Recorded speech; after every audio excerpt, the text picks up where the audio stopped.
Hi friends, स्वागत है आपका अपने YouTube channel cricket talk with Sumit पे, जहां पर हम क्रिकेट के एक इन डेप्थ एनालिसिस करते हैं और अपनी एक व्यू पॉइंट रखते हैं जो भी गतिविधियां क्रिकेट फील्ड पर हो रही होती हैं या फिर क्रिकेट फील्ड के बाहर हो रही होती हैं।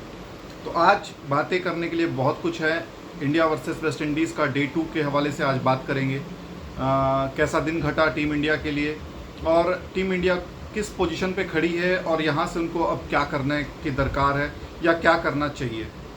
ठीक है, तो डे 2 शुरू होता है।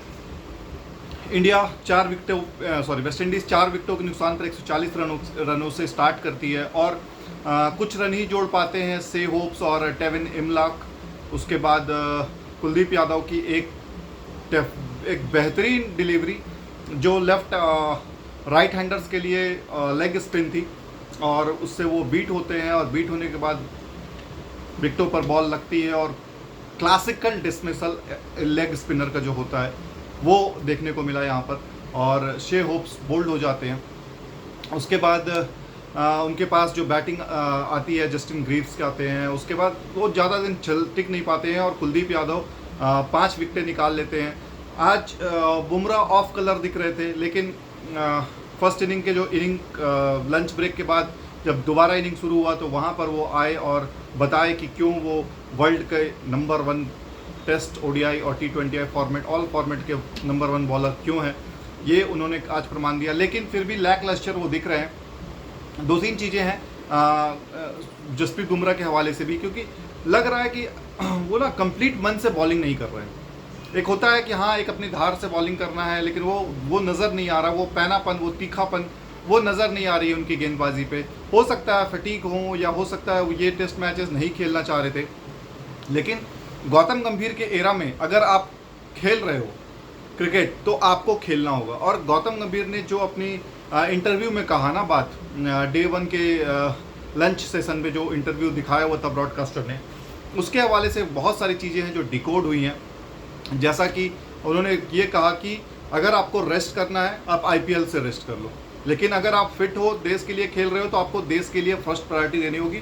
और जो भी है आप चाहे प्रेसिडेंट हो, वाइस प्रेसिडेंट हो, चाहे किसी के भी बेटे हो या बेटी हो या कुछ भी आप क्रिकेट में खेल रहे हो, आपको आके परफॉर्म करना पड़ेगा। और ये यार्ड स्टिक बहुत ज़रूरी है, क्योंकि पहले होता था ना कि टीम इंडिया हम लोग हार जाते थे तो भी हम लोग ये बोलते थे कि बैड लक रहा यार, हम हार गए, या चलो we will do better luck next time. Gautam Gambhir के एरा में ऐसा कुछ नहीं है। आप खेलोगे और आप परफॉर्म करोगे तभी आप टीम में रहोगे। और रोहित शर्मा को कैप्टनसी से हटाने का भी डिसीजन जो था ना वो इसी तंज पे लिया गया, क्योंकि जब तक रोहित शर्मा कैप्टन थे विराट कोहली पे एक्शन नहीं ले सकते थे। अब देखो 2-3 चीज़ें हैं यार, अगर सिलेक्टर्स बात कर रहे हैं रोहित शर्मा से और विराट कोहली से कि आपके फ्यूचर प्लान्स क्या हैं, और वो रोहित शर्मा उसमें आकर के ये बोलता है कि मैं अवेलेबल नहीं हूँ या मैं नहीं खेलूंगा, और विराट कोहली का सुनने में आता है कि वो कुछ रिस्पॉन्स ही नहीं करते हैं। ठीक है, तो ये डिसीजन उसके बाद ही लिया गया कि भैया ये रोहित शर्मा को कैप्टनसी से हटाना होगा, क्योंकि कुछ लोग अपनी पोजीशन ग्रांटेड ले लिए हैं कि वो कैप्टन है तो मैं तो खेलूंगा ही खेलूंगा, तो इसीलिए वो पत्ता कटा। शुभमन गिल आए, अब शुभमन गिल का एरा चालू है। परफॉर्म करोगे आप खेलोगे, नहीं परफॉर्म करोगे, नॉन रिस्पॉन्सिव रहोगे तो आपको बिठा दिया जाएगा। ये बात विराट कोहली को भी समझ में आ गई होगी और रोहित शर्मा को भी समझ में आ गई। अब यहाँ से बातें बहुत सारी चल रही हैं कि रोहित शर्मा और विराट कोहली को मौका नहीं मिलेगा पर्थ में या ओडीआई सीरीज़ में। तो देखो, मैं जहाँ तक गौतम गंभीर को समझ पाया हूँ या समझता हूँ, वो एक मैच दोनों को खिलवाएंगे। ठीक है, एक मैच जो भी होगा वो दोनों खेलेंगे, और अगले जो 2 मैच है ना उसमें एक ही खेलेगा, चाहे एक मैच रोहित खेलेगा और एक मैच कोहली खेलेगा, और 2 मैचेस यशस्वी जायसवाल को मिलेंगे। तो इससे उसका भी तैयारी हो जाएगा और उसको भी समझ में आएगा कि कैसे खेलना है, क्या रिक्वायरमेंट है क्या नहीं है, और रोहित और विराट को भी मौका मिल जाएगा 2 मैच। तो 2 मैच रोहित खेल लेगा, 2 मैच विराट खेल लेगा और 2 मैच यशस्वी जायसवाल भी खेल लेगा। इस तरीके से वो लेकर के चलेगा जहाँ तक मुझे लग रहा है। और गौतम गंभीर हमेशा यंगस्टर को हमेशा प्रेफरेंस देता है, क्योंकि जब वो KKR में भी गया था ना तो वहाँ पे सूर्य कुमार यादव, मनीष पांडे, ये सब यंगस्टर्स थे उस समय, और उसको ये मौका दे करके खिला करके इसने बड़ा किया था। और गौतम गंभीर हमेशा ऑलराउंडर्स को ज़्यादा प्रेफरेंस देता है। गौतम गंभीर खुद प्योर बैट्समैन था, बैट्समैन प्योर खेलता था, लेकिन अगर आप ऑलराउंडर हो और अगर आप टीम के लिए कुछ भी आप इंपॉर्टेंट रोल प्ले कर सकते हो तो आपको जरूर मौका देगा वो। यही कारण है कि सुनील नारायण जैसा बॉलर वो ओपनर खिला करके उसने ऐसा चला दिया ताकि उसकी बैटिंग जो है ना वो डेप्थ हो जाए, नंबर 8 नंबर 9 तक बैटिंग आ जाए। क्योंकि अगर पावर प्ले में सुनील नारायण के बैट चल गए और बैट घूम गए तो वहाँ से वो ऐसा स्कोर भी चेस कर सकते हैं जो 190 रन 200 रन का भी टारगेट वो 12 15 16 ओवर में निकाल सकते थे। तो गौतम गंभीर 2-3 चीज़ें उसने क्लियर कर दी है। किसी की भी पोजीशन ग्रांटेड नहीं है। ये रोहित शर्मा को हटा करके और शुभमन गिल को लेकर के जो आए हैं वो इससे प्रूफ हो गया है। अब सभी प्लेयर्स अपने मेहनत और अपने जी जान से खेलेंगे, किसी की ऑटोमेटिक सिलेक्शन यहाँ पे नहीं है, ठीक है।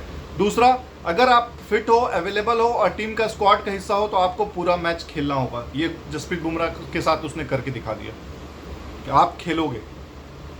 मुझे नहीं पता कि रेस्ट अगर करना है तो आप आईपीएल छोड़ दो, वहाँ आप फुल रेस्ट करोगे, तब तो पता चलेगा ना कि आपको रेस्ट की जरूरत है। ये गौतम गंभीर लेकर के आया और ये कल्चर को मैं भी प्रमोट करूंगा आगे चल करके, क्योंकि इससे क्या होगा ना कि एक प्रोफेशनलिज्म आएगा। क्यों ऑस्ट्रेलिया इतनी स्ट्रांग और इतनी पावरफुल टीम, क्योंकि वो बिल्कुल बॉयकॉट कर देते कि मुझे आईपीएल नहीं खेलना है, मुझे अपनी टीम को और अपनी कंट्री को फर्स्ट प्रेफरेंस देना है। मिचेल स्टार्क इतने सालों से बाहर था, बैट कमिंस इतने सालों से बाहर था, जॉस हेजलवुड इतने सालों से बाहर था, नेथन लियोन नहीं खेलता है या सिलेक्शन नहीं होता, जो भी रीजन हो। तो ये सारी चीजें गौतम गंभीर को दिखती है और गौतम गंभीर चाहता है कि अगर आप फिट हैं खेलिए, नॉट फिट है आप टीम से बाहर जाइए, कोई और आएगा आपके जगह पे खेलने के लिए। ये नहीं होगा। देखो, एक तो हम 15 का स्क्वाड बनाते हैं, उसमें से भी एक प्लेयर ये आकर के बोल देगा कि मैं एक मैच खेलूंगा और एक मैच नहीं खेलूंगा, तो फिर 14 में हमको टीम सिलेक्ट करनी होगी। तो हम कितने जगह पे लूप होल लेकर के चलेंगे। ये है गौतम गंभीर का एरा, ठीक है। तीसरी बात है गौतम गंभीर की जो आई कि वो जो हार थी ना 3-0 न्यूजीलैंड के साथ, वो हार उसको चुभी है और वहां पे ये देखा गया कि हारने के बाद भी कोई रेस्पॉन्सिबिलिटी नहीं ले रहा है, कोई अकाउंटेबिलिटी नहीं ले रहा है। हमने अपना डोमिनेंस जो होता है, जो हमारे होम सॉइल पे डोमिनेंस है, उसको हम लोगों ने खोया था, उसको वो बर्दाश्त नहीं कर पाएगा जिसके अंदर गैरत होती है। अगर वहीं पे रोहित शर्मा ये बोल देता कि मैं अपनी रिटायरमेंट से या टेस्ट क्रिकेट से रिटायरमेंट ले रहा हूं, तो हो सकता है वनडे में उसकी जगह बच जाती, मतलब कैप्टनसी बच जाती। पर वो देख रहा है कि ये लोग चिपके हुए हैं, हारने के बाद भी श्रीलंका गए, वहां पे भी 2-0 से हारे हो ओडीआईस, बट वहां पे भी कोई रेस्पॉन्सिबिलिटी नहीं कि हाँ चलो फ्रेश लेग्स हैं, ये है। क्यों यार, हम लोग प्रोफेशनल क्रिकेटर हैं और हमको प्रोफेशनलिज्म के साथ चलना है। उसने बोला ना कल आकर के कि अगर शुभमन गिल फेल होता है तो मैं उसकी फेलियर का रिस्पॉन्सिबिलिटी लेता हूं, but I will back him. और वो डिलीवर कर रहा है यार। एक बात सोचो, गौतम गंभीर कितना बड़ा रिस्क ले रहा है। वो अगर इजी वे में जाना चाहता तो रोहित शर्मा की कैप्टनसी बने रहने देता और वो बोल देता कि हाँ भाई सेफ साइड मैं भी चल रहा हूं, लेकिन वो सेफ साइड चलने नहीं आया। कितने टफ डिसीजन लिए हैं उसने, ये आप देखो। शुभमन गिल को एज ए कैप्टन लेकर के गया इंग्लैंड में, अगर वहां हार होती तो उसके ऊपर सारा ठिकरा फोड़ा जाता, लेकिन वो रिस्क लिया उसने और वहां पर उसने प्लेयर्स बनाए, प्लेयर्स लाइक ध्रुव जुरेल, प्लेयर्स लाइक यशस्वी जायसवाल, केएल राहुल वहां पर अच्छा खेले, ऋषभ पंत वहां अच्छा खेले, शुभमन गिल को वो प्राइम में लेकर के आया। शुभमन गिल वहां पे फेल होता तो कितना उसका बेइज्जती होता और कितना उसकी बदनामी होती। और वो अभी भी यही बोल रहा है कि मैं शुभमन गिल को, अभी सब कुछ उसके अंडर में चल रहा है, सब कुछ उसके लिए ठीक चल रहा है, बट मैं ये देखना चाहता हूं जब उसके विपरीत चीजें चलेंगी तब वो कैसा परफॉर्म करता है, तब मेरा रोल वहां पे आएगा। तो वो इस लेवल की तैयारी करके बैठा हुआ है भाई। अब वहां पर अब देखो, अगर हम एशिया कप हार जाते तो अगेन कितना बड़ा प्रेशर आता कि आपने संजू सैमसन को मतलब हटा करके आप शुभमन गिल को लेकर के आए एज अ वाइस कैप्टन और वो पूरी सीरीज फ्लॉप रहा।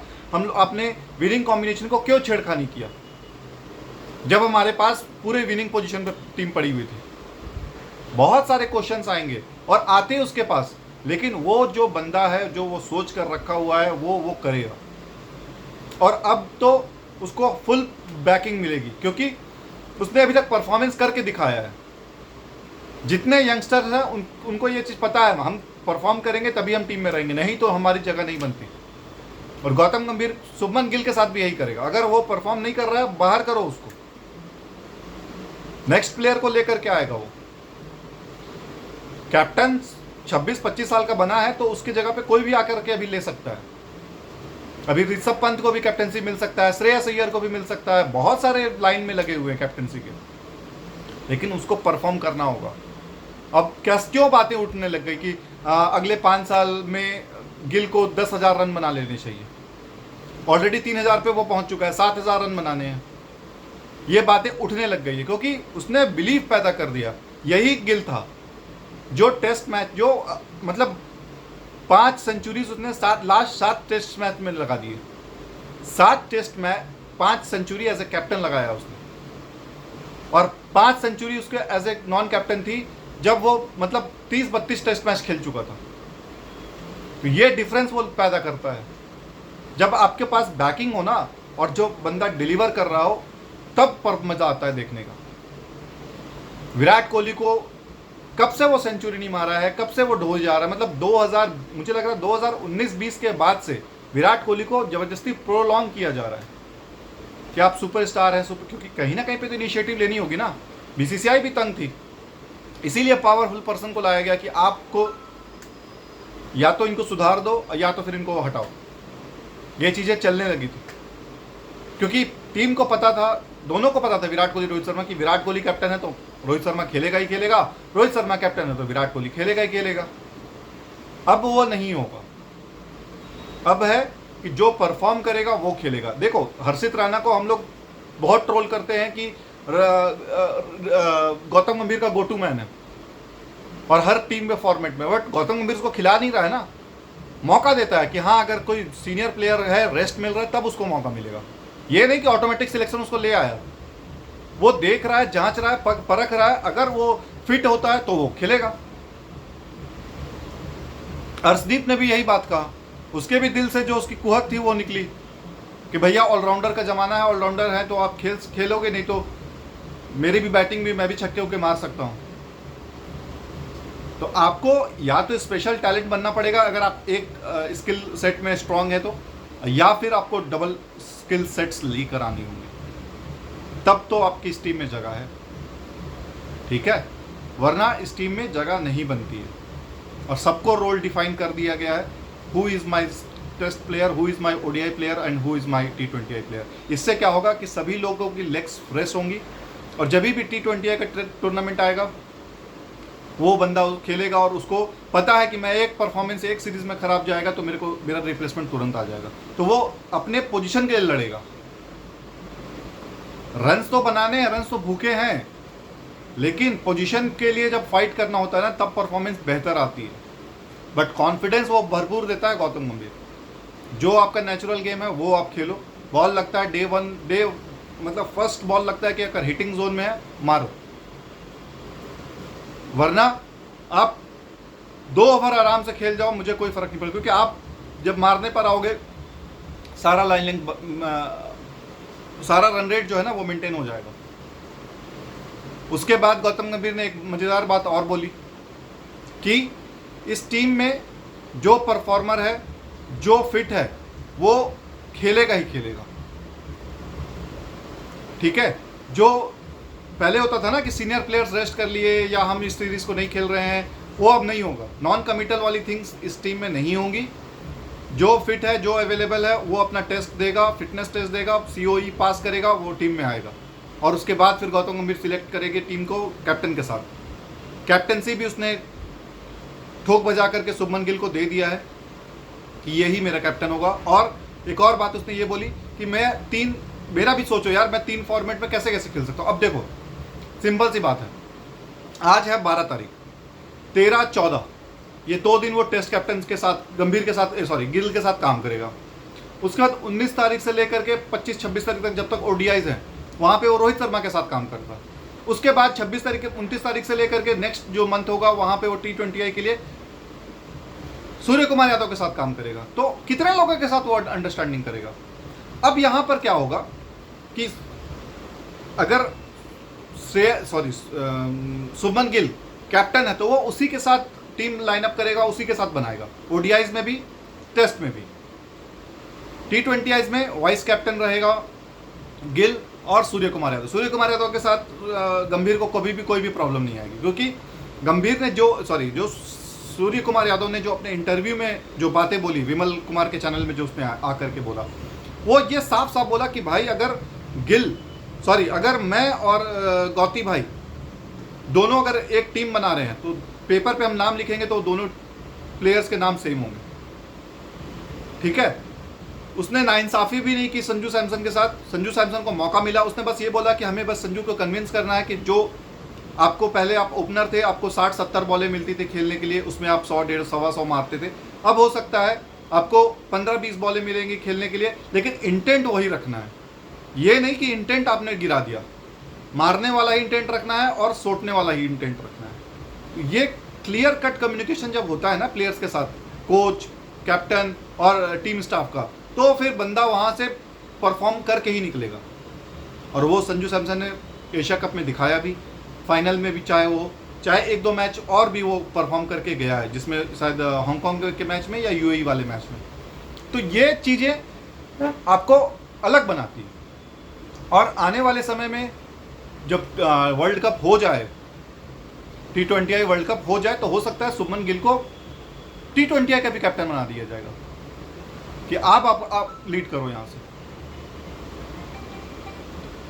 इस तरीके से आप एक एक चीज़ को लेकर के चलोगे, इस तरीके से आप कम्युनिकेशन लेकर के चलोगे, आप फेल कभी नहीं होंगे। और टीम को ये ज़रूरत है। पहले होता था ना कि कोई अकाउंटेबिलिटी नहीं होती थी, हार गए तो हार गए, ठीक है चल रहा है। नहीं भाई, हार गए तो उसके पीछे बैकिंग तैयार हो जाएगी। अब हार बर्दाश्त नहीं होगी। ये एशिया कप में भी दिखाया हम लोग, हार बर्दाश्त नहीं है। Losing is not an option, option ही खत्म हो गया। विनर्स और लूजर्स में एक ही डिफरेंस होता है कि विनर्स जो होता है ना सारे ऑप्शन खत्म कर देता है, उसके लिए सिर्फ जीतना है, और लूजर्स सिर्फ ऑप्शन खोजता है कि ये नहीं तो ये नहीं तो ये नहीं तो। पाकिस्तान की टीम में यही हो रहा है कि भाई परफॉर्मेंस तो आ रही है, चाहे वो कैप्टन सलमान अली आगा का हो, चाहे इसका हो। अब सलमान अली आगा बॉलिंग नहीं किए एशिया कप में as a captain, but test में और ओडीआईज में वो करते हैं। बट ये कोई नहीं बताएगा कि सलमान अली आगा को इंजरी थी, उसने पूरा मैच सोल्जर में पैचेस लगा करके खेला है, बॉलिंग में उसको दिक्कत थी, इसलिए वो बॉलिंग नहीं कर पाया। तो ये कम्युनिकेशन देना होगा ना आपको आकर के कि हाँ, मेरा जो बॉलिंग का जो आर्म है वो उस तरीके का नहीं है कि मैं बॉलिंग कर सकूं, इसलिए मैं बॉलिंग नहीं कर पा रहा हूं। ये चीज़ें आपको गंभीर के साथ मिलेंगी। वो क्लियर कट कम्युनिकेशन रखता है, कौन है, कौन खेलेगा और कौन रहेगा, कौन किससे मेरे को क्या काम निकलवाना है। उसने एक एक प्लेयर से, उसको गंभीर को पता है कि मेरे को किस प्लेयर से क्या काम निकलवाना है। जडेजा को से क्या काम निकल, अब देखो टीम सिलेक्शन हो गया ऑस्ट्रेलिया के लिए, जडेजा नहीं गया, तो क्या लगता है कि टेस्ट में जो अभी मैचेस चल रहे हैं तो जडेजा ने पूछा नहीं होगा गंभीर से कि मेरा सिलेक्शन क्यों नहीं हुआ। कम्युनिकेशन उसको मिल गया होगा कि देखो हम फ्यूचर के लिए जा रहे हैं और वहां पर मैं अक्षर पटेल को ट्राई करना चाहता हूं। अगर वहां पे अक्षर पटेल फ्लॉप होता है then we will consider you. आप टेस्ट मैच में वाइस कैप्टन हो, टेस्ट मैच में परफॉर्म करो, आगे का हम देखते हैं। क्योंकि जडेजा को हमको देखो, इंडिया की जो बॉलिंग लाइनअप है ना वो भी उतनी स्ट्रांग नहीं है इंडियन कंडीशंस में। तो अब T20I से जडेजा रिटायर हो चुका है, जडेजा को ओडीआई में नहीं लेके, तो अब जडेजा का पूरा फोकस टेस्ट में होना होगा, और इससे क्या होगा, उसका कैरियर भी बढ़ जाएगा। अब वो 2-3 साल क्रिकेट में दे सकता है। आज देखा ना हम लोगों ने फॉलो ऑन किया वेस्ट इंडीज को, हमारे बॉलर्स टायर्ड थे, थके हुए थे, और वो तरीके से ग्रिप नहीं हो रही थी या उस तरीके का परफॉर्मेंस नहीं आ रहा था। 5 विकेट लिया कुलदीप यादव ने, लेकिन सेकंड इनिंग में कुछ भी नहीं आया। 2 विकेटें गिरी, उसमें से एक सुंदर लिया और एक सिराज ने लिया। वॉशिंगटन सुंदर यहाँ पे डिसअपॉइंट कर रहा है। वॉशिंगटन सुंदर को यहाँ पर अच्छे 2-4 विकेटें निकालनी होंगी, उसको साथ देना होगा। जडेजा ने विकेट निकाला, कुलदीप ने विकेट निकाला, बट सुंदर ने सिर्फ एक ही विकेट निकाला, वो भी बहुत ही क्लासिकल बॉल था, लेकिन उसके बाद फिर कुछ भी नहीं था हमारे पास। जॉन कैम्बल और शे होप्स ने अच्छी पार्टनरशिप लगाई, एक दिखाया उसने जुनून एक क्या होती है और किस अंदाज से वेस्ट इंडीज, जो मैं कल आपको बता रहा था, आप भले रन मत बनाओ लेकिन आप खड़े रहो, ये आपका प्राइमरी गोल होना चाहिए। और ये चीजें करके दिखाया उसने, जॉन कैम्बल और सही होप्स ने। इंडियन टीम की बॉलिंग उस लेवल पे नहीं, हो सकता है टायर्ड हो, क्योंकि कल भी बॉलिंग किया उन्होंने, आज भी पूरे फुल डे बॉलिंग किया, और कल भी आकर के करना होगा। तो कल थोड़ा सा फ्रेश लेग्स होगा, बिकॉज आज ओवरनाइट ये लोग रेस्ट करेंगे, आराम करके वापस आएंगे, उसके बाद स्पिनर। लेकिन एक चीज में मुझे डिसअपॉइंट यहाँ पे की कि नीतीश कुमार रेड्डी को आप ऑलराउंडर बनाना चाहते हो, बट ना ही फर्स्ट इनिंग में बॉलिंग मिला, ना ही सेकंड इनिंग में बॉलिंग मिला। फर्स्ट इनिंग में चलो बॉल पुराना हो गया था, आज जब गेम शुरू हुआ तो वहां पे नहीं दिया गया, लेकिन सेकंड इनिंग में तो दे सकते थे। सेकंड इनिंग में जबकि विकेट भी नहीं ली, यशस्वी जायसवाल आकर के बॉलिंग कर रहा है, बट नीतीश कुमार रेड्डी बॉलिंग नहीं किया। ये चीजें आपको सही करनी है। आप उसको बॉलर बनाओ यार, आप उसको ये बोलो कि भाई मुझे नहीं पता, तू 5 से 8 ओवर पर डे तेरे को फेंकना ही फेंकना है। I just want 8 overs from you. 4-4 over के 2 स्पेल मुझे तेरे से चाहिए, तब तो वो बॉलर बनेगा। यहां परफेक्ट कंडीशन थी, विकेट नहीं गिरा था पार्टनरशिप ब्रेक करने का, बट उसको वो मौका नहीं मिला।